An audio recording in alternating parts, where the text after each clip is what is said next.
مسئلہ یہ ہے کہ میری باجی کا بیٹا ہے، کی ایج ہے تقریباً 19-20 سال، جی جی لیکن وہ نا بہت زیادہ غلط حرکتوں میں بڑھ گیا ہوا ہے. جی پلیز اس کے لیے نا مجھے کچھ بتایا جائے پڑھنے کے لیے، تاکہ اس کے لیے کوئی پڑھائی کی جائے. ہر طرح کی مطلب کہ غلط سوسائٹی کو وہ اٹینڈ کرتا ہے، جی کوئی جی کہنا نہیں مانتا. 6 ماہ سے آتی ہے. وہ کہاں رہتے ہیں؟ وہ ادھر یورپ میں ہے. آپ کہاں سے بول رہے ہیں؟ میں اسپین سے بات کر رہی ہوں. ٹھیک ہے، آپ ایک کام کریں، جی سورۃ فاتحہ کی ایک چھوٹی سی آیت مبارکہ ہے، اہدنا الصراط المستقیم. جی ہر نماز کے بعد اہدنا الصراط المستقیم، جی ہر نماز کے بعد اس کا تصور جی کر کے ایک تسبیح پڑھیں اور اول آخر 3 بار درود پاک جی پڑھیں. ہر نماز کے بعد اس کا تصور کر کے ایک تسبیح پڑھیں اور اول آخر درود پاک پڑھیں. آمین. دوسری چیز یہ ہے کہ اگر آپ سارا دن اس کا تصور کر کے یا مانے ہو یا صبورو یا مانے ہو یا صبورو کسی بندے سے کوئی عادت یا مانے ہو یا صبور، کسی بندے سے کوئی عادت بد چھڑوانی ہو اور کوئی علت ایسی ہو جس میں وہ پڑ گیا ہو خود یا کوئی اس کا عزیز، تو یا مانے ہو یا صبورو اگر کثرت سے پڑھی جائے وہ علت ختم ہو جاتی ہے. بے بہا اس کے تجربات ہیں. کثرت سے پڑھیں، سارا دن پڑھیں، کھلا پڑھیں، ہر حالت میں پڑھ سکتے ہیں. چند دن، چند ہفتے، چند مہینے لازم پڑھیں، ہمیشہ کامیابی ہوگی اور ہمیشہ خیریں ہوں گی. ٹھیک ہے، آمین آمین آمین. آپ یہ کریں. آپ کے لیے دعا بھی کروں گا کہ آپ کے مسائل حل ہوں، آپ کی مشکلیں دور ہوں، انشاءاللہ دعا. ٹیم صاحب گھر میں برکت کے لیے، یعنی کہ الحمدللہ ہر طرح کا اللہ کا شکر ہے، لیکن نا اتفاق نہیں ہے بچوں میں. گھر میں برکت کے لیے اور اتفاق کے لیے، گھر میں برکت اور اتفاق کے لیے آپ مستقل مزاجی سے ایک دفعہ سلام کے ساتھ قل هو اللہ والا عمل کریں.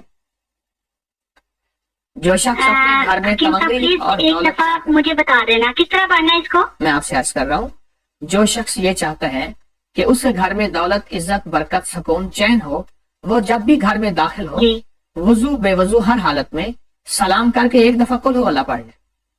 یہ میں نے جس کو بتایا ہے اور اسی نے پایا ہے، اور میں نے اس کے بہت رزلٹ، اس کے بہت کمالات دیکھے، بہت کمالات دیکھے. آمین آمین. میں دعا کروں گا آپ کے لیے، بہت دعا کروں گا. آمین. آپ کی کال بند کر رہا ہوں دعاؤں کے ساتھ. یاد رکھنا. میں کالج جا رہا تھا تو ہم اسٹوڈنٹ تھے، کبھی بس پہ سفر ہوتا، کبھی کوچ پہ بھی ہو جاتا تھا. کوچ پہ سفر ہوا، ایک بڑی سی مونچھوں والا ایک بندہ کاٹن پہنے ہوئے اور سر پہ وہ خاص قسم کے پگڑی کا ایک انداز ہوتا ہے، جو پگڑی اس کے بتا رہی ہے کہ خیال کرنا، مجھے ہاتھ مت لگانا، میرے دور رہنا ذرا. پگڑی کا انداز ہوتا ہے نا خاص، وہ باندھے ہوئے بیٹھا. اب ہم 2 اسٹوڈنٹ تھے، تو اب میرے مزاج میں چھیڑ چھاڑ شروع سے